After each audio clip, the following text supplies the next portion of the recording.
Warahmatullahi wabarakatuh. Salam sejahtera bagi kita semua. Suatu kebanggaan dan suatu kehormatan bagi kami sudah menjadi salah satu presenter dalam acara seminar National Conference on Dakwah and Communication Studies. Di sini kami mengangkat judul penerapan prinsip konseling dan psikoterapi dalam menyampaikan pesan dakwah yang menengah.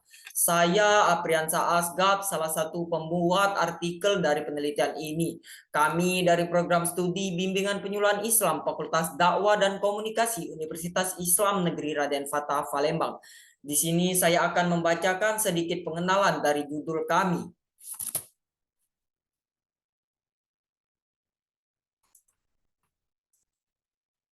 Prinsip konseling dan psikoterapi dalam menyampaikan pesan dakwah memiliki potensi besar untuk mencapai tujuan dakwah dengan lebih efektif dan membantu individu dalam pengembangan spiritualitas mereka.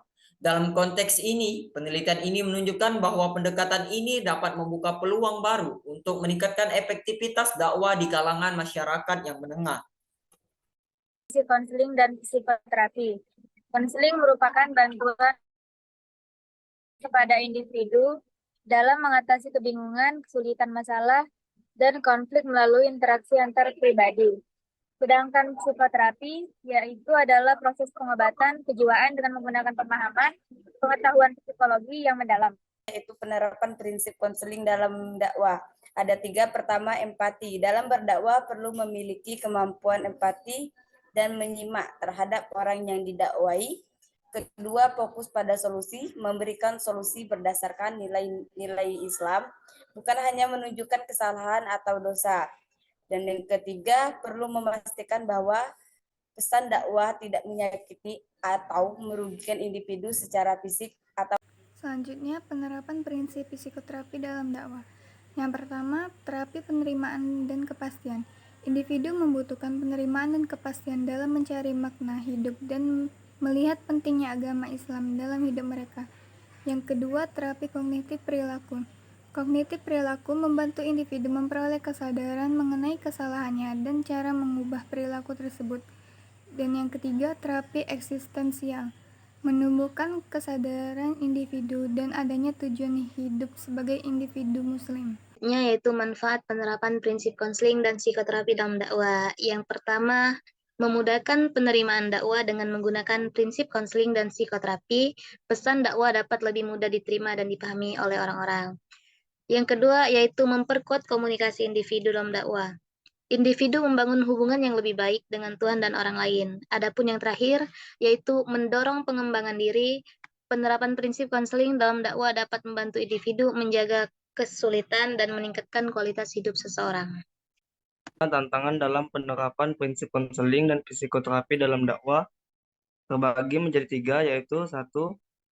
Overgeneralization. Tidak semua individu yang didakwai akan memiliki masalah yang sama. 2. Perbedaan budaya. Perspektif yang berbeda dapat mempengaruhi cara individu memahami pesan dakwah. Yang ketiga, keterampilan interpersonal. Menggunakan prinsip konseling dan psikoterapi membutuhkan keterampilan interpersonal yang cukup. Di materi yang terakhir, membahas tentang studi kasus, penerapan prinsip konseling dan psikoterapi dalam dakwah. Dalam prinsip ini terdapat 3 prinsip, yaitu yang pertama adalah konseling kelompok. Menyelenggarakan konseling kelompok untuk menjawab pertanyaan dan menyelesaikan masalah yang muncul dalam masyarakat. Yang kedua, menumbuhkan spiritualitas. Membantu orang untuk mengembangkan spiritualitas mereka melalui prinsip psikoterapi, terapi toleransi, dengan mengembangkan spiritual. Dan yang terakhir, ada motivasi untuk aktivitas sosial. Motivasi dan dukungan dari seorang konselor atau terapis dapat memotivasi seseorang untuk mengerjakan aktivitas sosial dalam masyarakat. Sekian, kembali ke moderator. Mungkin itulah presentasi dari teman-teman saya. Saya akan membacakan kesimpulan dari akhir materi kami. Prinsip konseling dan psikoterapi dapat membantu orang memahami dakwah yang memberikan solusi ke arah perubahan yang lebih positif dan menumbuhkan kedekatan dengan Tuhan dan orang lain menjadi tujuan utama dalam menjalankan dakwah yang efektif. Sekian presentasi dari kami. Apabila ada kata-kata yang salah, kami mohon maaf. Kepada Allah kami mohon ampun. Wassalamualaikum warahmatullahi wabarakatuh.